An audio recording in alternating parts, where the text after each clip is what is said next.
The conflict between Israel and Palestine is way deeper than people understand. Now, before I go really deep into this, people need to understand that this isn't just a beef between two countries. This is a lot deeper. The Al-Aqsa Mosque sitting there is the real target for Israel. Mass majority of people still have no clue how detrimental this situation is going to be if the Al-Aqsa Mosque gets destroyed. And the people causing this destruction, the people who are responsible for what's going on today, are very good at what they do. They're master illusionists. And I know for a fact that there's two different paths that they can take to try to get away with it. Before I break down those two different systems that they can use, people need to understand that this is going to unleash something on the world that nobody is prepared for. The people need to know that the group of individuals that is causing all this destruction, they see the Antichrist as their Messiah. And these people prophesize and wait for the day that the Al-Aqsa Mosque gets destroyed so they can build a new one using their Antichrist and take over the world. Now, the first way they can do this is a little bit more blunt and direct. They can destroy the mosque and then just blame it on the Palestinians and say like, oh, you guys destroyed your own place, and just place blame on somebody else. Now, the second option is a lot more likely. They've been preparing this for years. Over the last 5 to 10 years, they've been giving everybody images of this mosque, and it is the false mosque. They've been telling everybody for a very long time that Dome of the Rock is the real mosque, and this is not true. It is a holy site for sure, but it is not the one in question. They've been training and tricking the masses for years to see the Al-Aqsa Mosque as Dome of the Rock, which is incorrect. They are two different locations. Now this leaves a hole because a mass amount of people... الآن كما رأينا هذا الفيديو كان سابقا، الآن سنرى الفيديو الذي وصلني قبل يومين. But I took the Shahada because the Quran was the final missing piece. After everything I studied, there was always missing pieces. There was always gaps in the knowledge, no matter what religion I studied. But whenever I got around to studying Islam, it made everything make sense. It finally pulled everything together, pulled out all the holes, and filled the missing gaps. It was the first book that had the truth in it. كما رأينا وصلت البشرى الحمد لله أنه اعتنق الإسلام. هو أصلا كان مقتنعا بالإسلام، لكن قصة الآن غزة شجعته فعلا على أن ينطق بالشهادة وأن يعتنق الإسلام بشكل صريح. نتابع الآن مع الشخصية الثانية، وهذا فيديو طويل. هي سيدة يهودية قالت كلاما فعلا مهم جدا. تقول يعني لا تحاولوا أن تخدعوني وتقولوا أنت لا تعرفي، لا أنا يهودية وجدي كان من الناجين من الهولوكوست، وأنها نشأت النشأة الصهيونية التقليدية، زرعت في رأسها كل الأفكار المعروفة. ثم تقول مع ذلك ما زلت أرى أن الدولة الصهيونية دولة شريرة. First of all, I'm a Jewish woman. I was raised by a Zionist family. My grandfather was a Holocaust survivor. My family talks about our spirit of resistance and resilience constantly. For myself, they often try to convince me to change my mind on things that I'm sure of, and it works. So I want to know, am I meant to be a Muslim before I tell my family? And I have decided that I do want to be Muslim. I have purchased a Quran, I've purchased a prayer mat, I've purchased hijabs. I'm scared, especially since I've been in extreme support, very vocally on all of my social medias about what is occurring in Palestine. There is nothing anybody can say to me that will change my mind about it. Free Palestine, literally free Palestine forever. But I was on the phone with my mother about it. I was trying to educate her, and she said something along the lines of Islam breeds terrorism, and America, where our number one terrorists are white people. I'm just so heartbroken, and I guess I'm making this video to see if there are any Muslims in Tampa, Florida, specifically women. I need the support. So I woke up this morning and I was listening to the Quran, because there was another creator who mentioned how she was like really impressed by the faith of the Palestinian people, and she wanted to know where it came from. And people were like, it's in the Quran. It's the Islamic faith.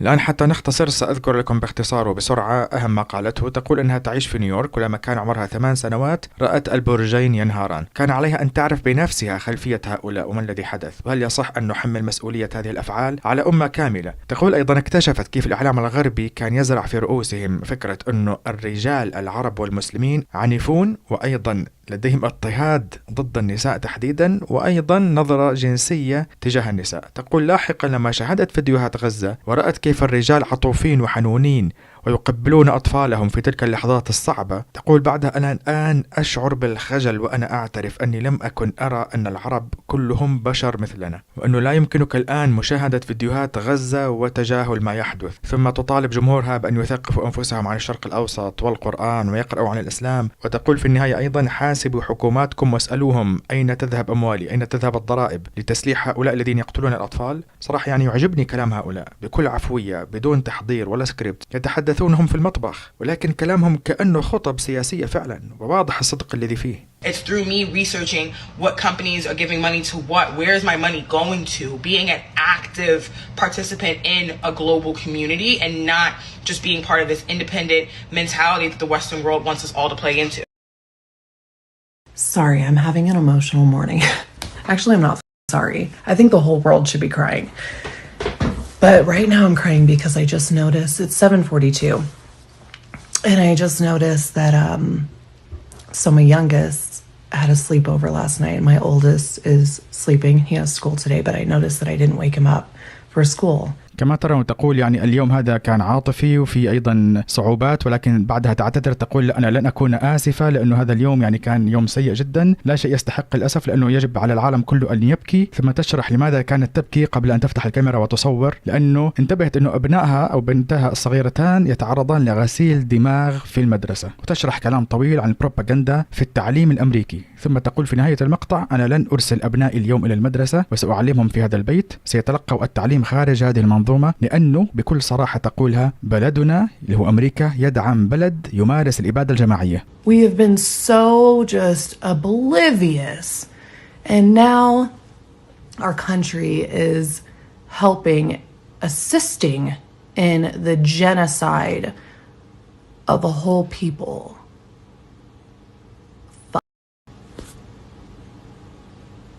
My kid's staying home. We're not going to school. I'm not working. I'm not doing. The story is this. Israel was created. A bunch of Palestinians got displaced. A lot of them have been pushed into camps. Israeli has set up walls and checkpoints. They run a full-scale blockade of Gaza. Life inside these occupied territories is pretty brutal. And Israel does a lot of things: cut off water supplies, cut off food, make economic activity impossible. They have segregated road systems. The whole thing it's beyond disgusting.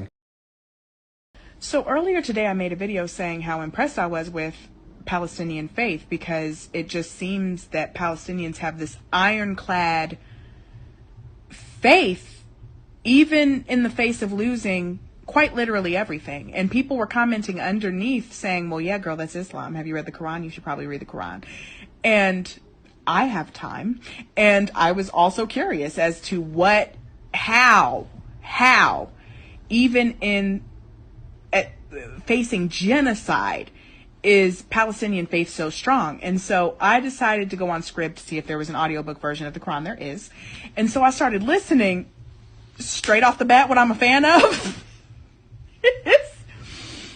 There is no introduction. I even thought that I accidentally skipped over something, because it gets straight to it. Like, there is no once upon a time.